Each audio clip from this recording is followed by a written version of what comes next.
हमें आज ज़ेलेंस्की के उस सीक्रेट दौरे का जिक्र करेंगे, पूरी डिटेल आपके सामने रखेंगे, जिसके बाद यूक्रेन की वायुसेना बुरी तरह फंस गई। ज़ेलेंस्की ने जाने अनजाने एक ऐसी गलती कर दी जिसका सबसे बड़ा फायदा पुतिन को होगा। ज़ेलेंस्की ने एक मिसाइल पर भी खुफिया मैसेज लिखा है और सब पूछ रहे हैं कि क्या ज़ेलेंस्की ने सरेंडर करने का फैसला कर लिया है।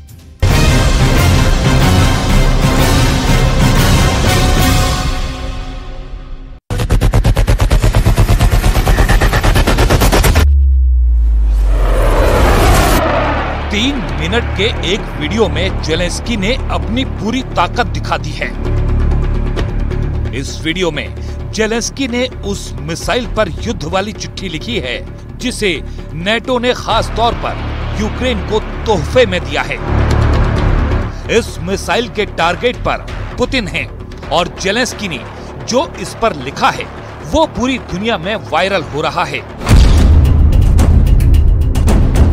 इस वीडियो में ज़ेलेंस्की ने पुतिन के युद्ध के खिलाफ जहर उगला है। इस वीडियो में ज़ेलेंस्की ने वो हथियार बहुत खामोशी से दिखा दिए जिसके बारे में जानने के लिए पुतिन के खुफिया एजेंसियां महीनों से काम पर लगी हुई थीं।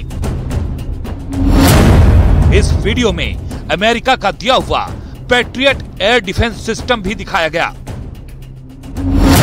इस वीडियो में जर्मनी से मिला iris T air defence system भी साफ साफ नजर आया। इस वीडियो में ज़ेलेंस्की ने पहली बार दुनिया को स्टॉर्म शैडो मिसाइल भी दिखाई। इस वीडियो में ज़ेलेंस्की ने फ्रांस से मिली स्काल्प मिसाइल को भी सबके सामने पेश कर दिया और फिर उस पर लिखा यूक्रेन जिंदाबाद। ये यूक्रेन का बहुत ही सीक्रेट एयरबेस है और यहाँ नेटो के वो हथियार रखे गए हैं जो अभी तक यूक्रेन ने दुनिया को नहीं दिखाए थे। लेकिन अब पुतिन के खिलाफ इतना माल वो भी सिर्फ 3 मिनट के वीडियो में रिकॉर्ड करके वायरल कर दिया गया है। क्या ये ज़ेलेंस्की की खुफिया नाकामी है या कोई ऐसी चाल जिसमें वो पुतिन को फंसाना चाहते हैं? पुतिन को चैलेंज करने के लिए इस बार फाइटर जेट पर सवार हुए। ये युद्ध शुरू होने के बाद ज़ेलेंस्की की सबसे आक्रामक तस्वीर है। ज़ेलेंस्की एक मिग 29 विमान में बैठे हैं जो सोवियत संघ के दौर का लड़ाकू विमान है।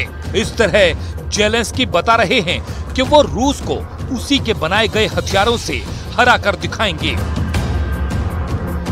Льотчики здійснили вже понад 14 тисяч бойових вильотів.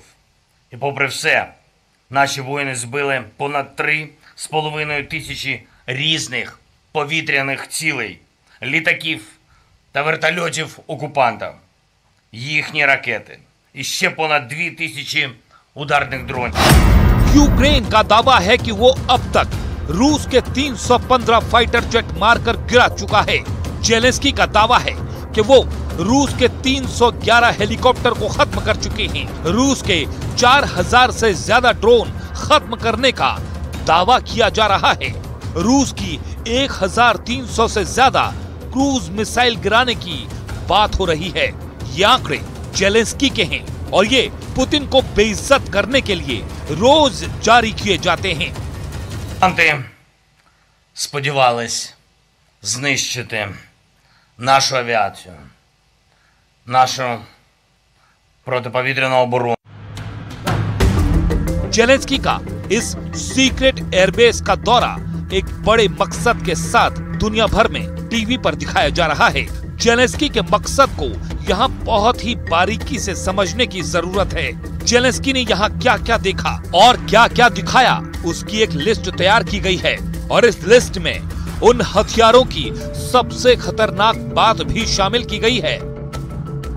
सबसे पहले बात ब्रिटेन से मिली स्टॉर्म शैडो मिसाइल की और साथ में फ्रांस से मिली स्काल्प क्रूज मिसाइल की। ज़ेलेंस्की ने ये दोनों मिसाइल देखी या कहें कि दुनिया को दिखाई। ज़ेलेंस्की इन दोनों मिसाइलों से पुतिन को डराना चाहते हैं। खास बात यह है कि ये दोनों मिसाइल एक दूसरे की कॉपी हैं, दोनों एक जैसी हैं। दोनों को फ्रांस और ब्रिटेन ने मिलकर तैयार किया है। जो मिसाइलें यूक्रेन को दी गई हैं, उनमें स्टॉर्म शैडो की रेंज 250 किलोमीटर है और स्काल्प मिसाइल की रेंज भी 250 किलोमीटर है। दोनों ही विमान से दागी जाने वाली क्रूज मिसाइल हैं। इन दोनों मिसाइल को लेकर रूस की फौज में खौफ बढ़ता जा रहा है। इस वक्त इन मिसाइलों को इस्तेमाल करने के लिए नेटो ने यूक्रेन के सुखोई 24 फाइटर जेट को तैयार कर दिया है। सोवियत दौर के इस विमान को इससे लैस किया गया है। इस फाइटर जेट के 2 वर्जन हैं और दोनों ही अब स्टॉर्म शैडो और स्काल्प मिसाइल से लैस हैं।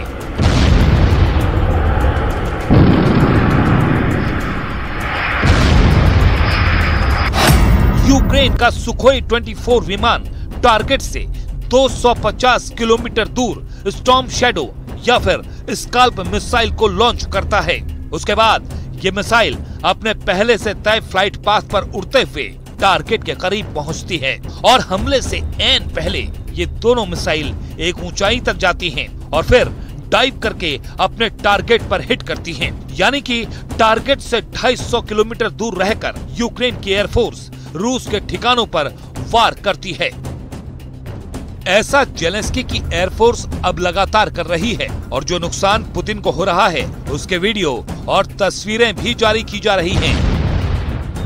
क्राइमिया सप्लाई लाइन पर जेलेंस्की की एयरफोर्स कैसे इन मिसाइलों से लगातार अटैक कर रही है, वो वाकई हैरान कर देने वाली बात है। इन मिसाइलों से क्राइमिया में चोनार ब्रिज पर हमला किया गया, हेनिचेस्क ब्रिज पर भी हमला हुआ। ये दोनों पुल रूस की सप्लाई लाइन का अहम हिस्सा हैं और यहाँ पर मिसाइल अटैक करके जेलेंस्की ने बताने की कोशिश की है कि रूस की सेना खुद को सुरक्षित न समझे। इन हथियारों की कुछ तस्वीरें जारी हुई हैं, जिससे समझा जा सकता है कि नेटो से मिली ये मिसाइलें कितना सटीक हमला करती हैं। इन हमलों की कुछ तस्वीरें जारी हुई हैं। ये हमले पुतिन को वाकई चिंता में डाल सकते हैं। तस्वीरें बता रही हैं कि क्राइमिया पर लगातार ऐसे हमले रूस को कमजोर करेंगे, इसमें कोई शक नहीं। स्टॉर्म शैडो और स्काल्प मिसाइल से अटैक करके जेलेंस्की क्राइमिया और खैरसोन के बीच का लिंक तोड़ना चाहते हैं। पुतिन क्राइमिया में कमजोर पड़े तो खैरसोन के पूर्वी हिस्से से भी उनको अपनी फौज को पीछे हटाना पड़ेगा। नदी के पार यानी खैरसोन का पश्चिमी हिस्सा तो उनसे पहले ही जेलेंस्की छीन चुके हैं। जेलेंस्की जिस एयरपोर्ट बेस गए वहाँ 2 बहुत ही खास एयर डिफेंस सिस्टम भी दुनिया ने पहली बार देखे। यूक्रेन की जमीन पर पैट्रियट और आईरिस-T इन 2 एयर डिफेंस सिस्टम की ये पहली तस्वीरें हैं। दुनिया भर में मशहूर अमेरिका के पैट्रियट सिस्टम से पहले जर्मनी के आईरिस-T के बारे में जानिए। आईरिस-T यानी इंफ्रारेड इमेजिंग सिस्टम, जिसमें थ्रस्ट वेक्टर कंट्रोल है। ये एक ऐसी मिसाइल है जिसका एयर टू एयर वर्जन कई सालों से एक्टिव सर्विस में है, लेकिन अब इसका वो रूप जिसमें मिसाइल जमीन पर तैनात लॉन्चर से फायर की जाती है, वो जर्मनी का हॉट वेपन सिस्टम बन चुका है। आईरिस-T मिसाइल सिस्टम 25 किलोमीटर की रेंज में 20,000 मीटर की ऊंचाई तक किसी भी आसमानी टारगेट को खत्म कर सकता है। ये मिसाइल सिस्टम यूक्रेन को इसलिए दिया गया है क्योंकि रूस अपनी बमबारी में जेलेंस्की के ज्यादातर एयर डिफेंस सिस्टम खत्म कर चुका है। यूक्रेन के पास खुद को रशियन एयरफोर्स से बचाने के लिए स्टिंगर के अलावा कोई खास हथियार नहीं बचा है। Але поки що систем ППО недостатньо, щоб повністю закрити все українське небо від Росії. Але ми всі працюємо над цим. Працюємо щоденно, постійно, щоб стало достатньо. Переконуємо партнерів, що швидкість постачання того, про що домовились, це ключовий фактор. І ми обов'язково створимо надійний повітряний щит України, який зможе бути основою повітряного щита всієї Європи. चाहे वो S-300 हो या फिर बक मिसाइल, रूस की पिन पॉइंट एक्यूरेसी वाले हथियारों ने यूक्रेन के बहुत से हथियार हमेशा के लिए तबाह कर दिए हैं। इसलिए जब आईरिस-T मिसाइल सिस्टम यूक्रेन के पास आया तो कह सकते हैं कि उसकी एयर डिफेंस वाली पावर फिर से जिंदा हो गई है। ऐसे में रूस के विमानों के लिए अब यूक्रेन में उड़ना मुश्किल हो जाएगा। ये कीव और खार्किव जैसे शहरों को रूस की बमबारी से बचाएगा। इसकी जद में आने वाले रशियन एयरफोर्स के किसी भी विमान, हेलीकॉप्टर या फिर ड्रोन का बचना आसान नहीं होगा। З найбільш важливих результатів стало саме те, що українські герої приземлили російський культ ракет. Цей культ знищений назавжди. Держава-терорист довго намагалась залякувати не тільки Україну, Європу, весь світ своїми ракетами, які нібито неможливо збити. Українці їх збили, українці їх знищили. जेलेंस्की को जो भी नए हथियार मिल रहे हैं, उसके लिए रूस ने नेटो और अमेरिका को अपने टारगेट पर लिया हुआ है।